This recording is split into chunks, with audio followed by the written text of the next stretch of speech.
নবীজি সাল্লাল্লাহু আলাইহি সাল্লামের ইন্তিকালের 5 দিন আগে থেকে মাথা ব্যথা, জ্বর, কখনো হুঁশ কখনো বেহুশ। যেদিন ইন্তিকাল করবেন তার আগের দিনে জোহরের সময় হুঁশ ফিরছে। হুঁশ ফেরার পর দুইজন সাহাবীর কাঁধের উপরে ভর দিয়ে মসজিদে নববীতে গেলেন, পা উঠাইতে পারেন না। সাহাবীর কাঁধের উপরে ভর দিয়ে মসজিদে নববীতে গেলেন। জোহরের নামাজ আদায় করে নবীজি সাল্লাল্লাহু আলাইহি ওয়াসাল্লাম খুতবা দিলেন, বক্তব্য দিলেন।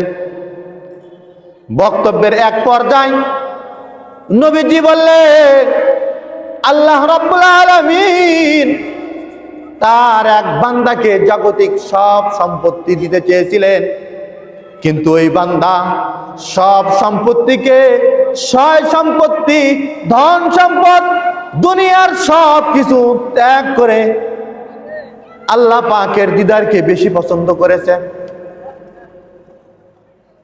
বক্তব্য শেষ করে মুহাম্মদ সাল্লাল্লাহু আলাইহি সাল্লাম তিনি রুমে চলে আসলেন, কামরায় চলে আসলেন। সাহাবীরা কেউ কিছুই বুঝলো না, কিন্তু আবু বকর রাদিয়াল্লাহু তাআলা আনহু নবীজির এই গভীর কথাটাকে বুঝে ফেলছেন, অঝর নয়নে কান্না শুরু করে দিয়েছেন। সাহাবীরা বলাবলি শুরু করে দিয়েছে যে মুহাম্মদ সাল্লাল্লাহু আলাইহি সাল্লাম নবীজি কার না কার কথা বলেছে, তাতে এত কান্নার কি আছে? কিন্তু তারা তো বুঝতে পারে নাই। আবু বকর ঠিকই বুঝতে পারছে, আমরা অতি তাড়াতাড়ি নবী থেকে এতিম হয়ে যাব। কারণ পৃথিবীতে আল্লাহ রাব্বুল আলামিন একজনকে দুনিয়ার সব কিছু দিতে চেয়েছিলেন, তিনি হলেন নবীজি সাল্লাল্লাহু আলাইহি সাল্লাম। কিন্তু সব কিছুকে উপেক্ষা করে আল্লাহর সাথে দিদার করাকে বেশি পছন্দ করেছেন। যে রাত্রিতে ইন্তিকাল হবে, এশার সময় ঘুম থেকে উঠে আয়েশা রাদিয়াল্লাহু তাআলা আনহুকে ডাক দিয়ে বলতেছেন, আও গো আয়েশা রে, এখন কোন সময়? আয়েশা রাদিয়াল্লাহু তাআলা আনহা ডাক দিয়ে বলেন, নবীজি এশারের সময় হয়ে গেছে। সাহাবায়ে কেরাম রাদিয়াল্লাহু তাআলা আনহুম দীর্ঘক্ষণ পর্যন্ত আপনার অপেক্ষা করে আমার বাবার ইমামতিতে এশারের জামাত আদায় করতেছে, কিন্তু সাহাবায়ে কেরাম রাদিয়াল্লাহু তাআলা আনহুমদের কান্না কেউ থামাইতে পারতেছে না। কারণ সাহাবায়ে কেরাম রাদিয়াল্লাহু তাআলা আনহুম বুঝতে পেরেছে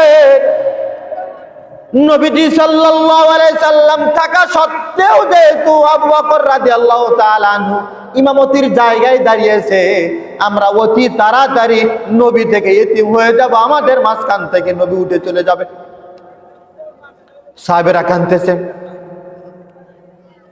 আয়েশা রাদিয়াল্লাহু তাআলা আনহাকে ডাকতে বললেন, ওগো আয়েশা, মাথাটা একটু উঁচু করে ধরো, দরজাটা খুলে দাও, জামাতের দৃশ্যটা আমি দেখতে চাই। দরজা খুলে দেওয়া হলো, মাথাটাকে উঁচু করে ধরা হলো। নবীজি সাল্লাল্লাহু আলাইহি সাল্লাম জামাতের দৃশ্য দেখলেন, দেখে আবার শুয়ে বললেন। আয়েশা রাদিয়াল্লাহু তাআলা আনহা তিনি খেয়াল করে দেখলেন নবীজির চোখ বেয়ে বেয়ে চোখের কোনা দিয়ে পানি পড়তেছে। আয়েশা রাদিয়াল্লাহু তাআলা আনহা ডাক দিয়ে বলেন, ওগো নবী, জামাতের দৃশ্য দেখার পর আপনার চোখে পানি কেন? নবীজি ডাক দিয়ে বলেন, আয়েশা গো, এই যে জামাত দেখতেছো, নামাজের জামাত,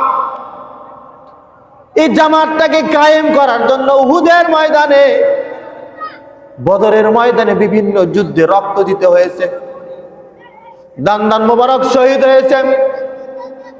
কত জান, কত রক্ত দেওয়ার পর এই দৃশ্যটা আমি দেখতে পাচ্ছি। আমার ভবিষ্যতের চিন্তা আমার চোখের সামনে ভেসে উঠতেছে। আমি মনে করি কিয়ামত পর্যন্ত আমার উম্মতেরা এইভাবে নামাজের জামাতের সাথে নামাজ আদায় করবে। কিন্তু আমরা নিজেদেরকে নবীর উম্মত বলে দাবি করতেছি, কিন্তু ফজরের নামাজ নাই, জোহরের নামাজ নাই।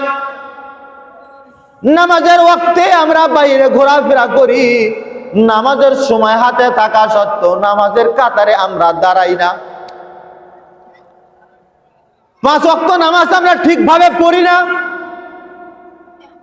নামাজ না পড়ার যে ভয়াবহ ভয়ঙ্কর আযাব শাস্তি, আর নামাজ না পড়লে যে মানুষের চরিত্র খারাপ হয়, আল্লাহ রাব্বুল আলামিন কুরআনুল কারীমের মধ্যে বলেন,